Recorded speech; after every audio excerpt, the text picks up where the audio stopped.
Magandang araw kakokok, magluluto po tayo ng napakasarap na dish ngayon. Kare-karing pata ng baboy. Kasama natin magluluto ang aking kapatid na may specialty ng dish na to. Start na tayo kakokok. Dito sa kawali, sa medium heat, maglagay tayo ng mantika. Prituhin natin ng sandali yung ating pata. Optional step ito pero kung may time kayo, I suggest prituhin nyo ng konti kasi nakakadagdag sarap ito sa kare-kare. Nagkakaroon ng additional flavor sa dish. Babali-balik na rin natin. Yung ganyang brown lang ng konti ang gusto natin. Huwag masyadong prituhin ha at baka tumigas naman.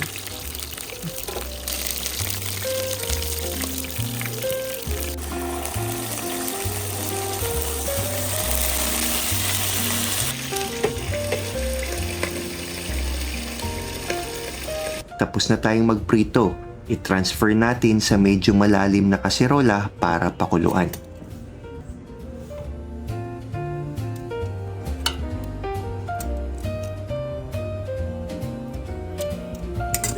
Lagyan natin ng tubig hanggang lumubog lang ang meat.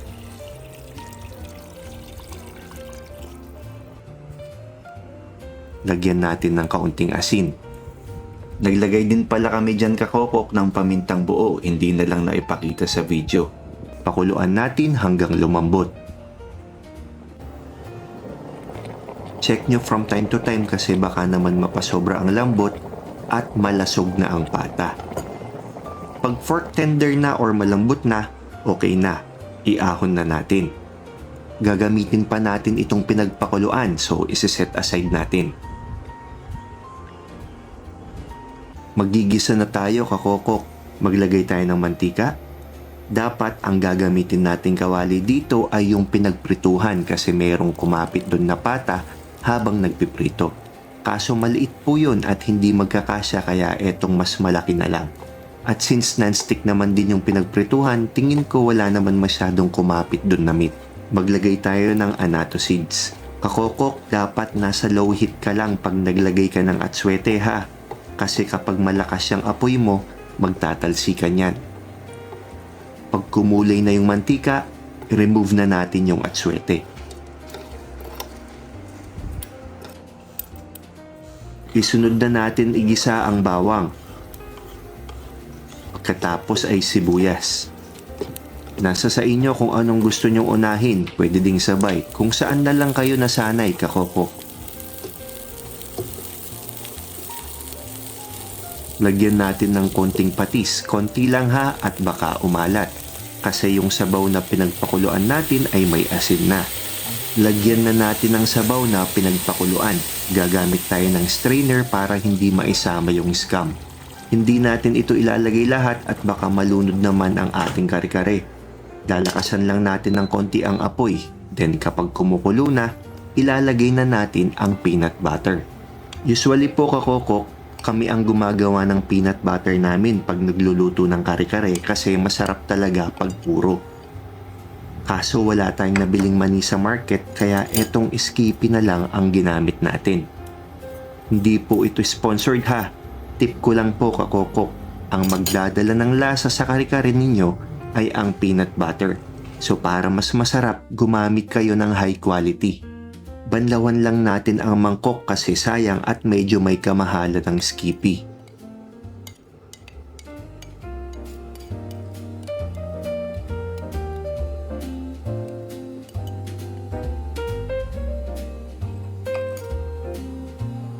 Hahalu-haluin natin hanggang matunaw ang peanut butter. Dapat medyo lumapot ang sabaw. Pag hindi pa yan malapot, dagdag ka lang ulit ng peanut butter.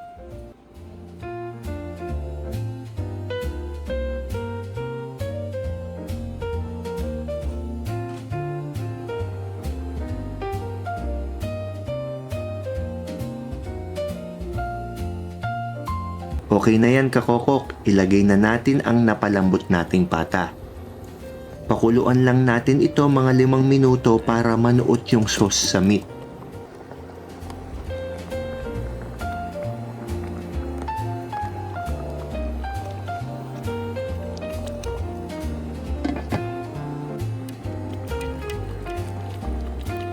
Naglalagay din tayo ng gata. Coco Mama itong gamit ko, hindi po ito sponsored. Sharing lang ng tested na namin na masarap.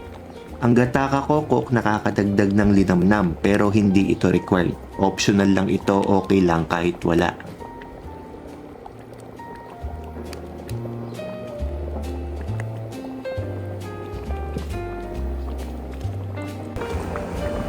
Titikman po natin mga kakoko. Natin.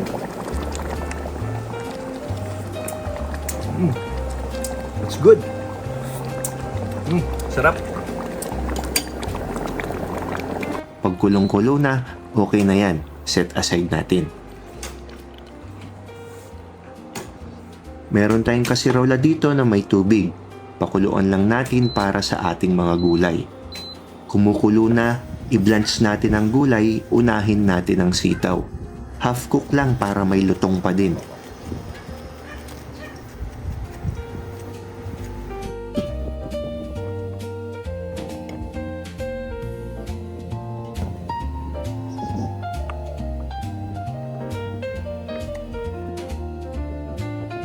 Isunod natin ang pechay. Kung meron kayong puso ng saging, maglagay din kayo.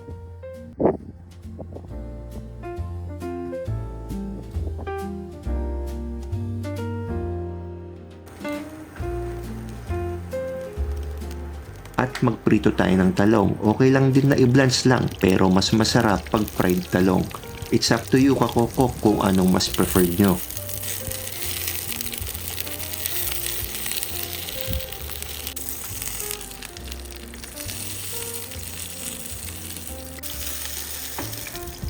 Toppings lang natin kakokok at ready to serve na yan.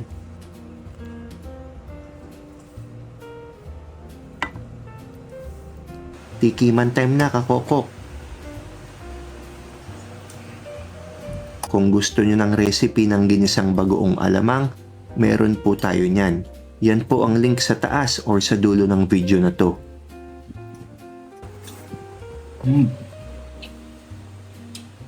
Sarap. Sarap din ng bagoong.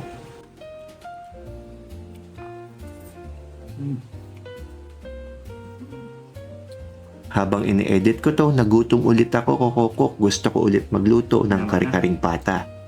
Thanks for watching kakokok.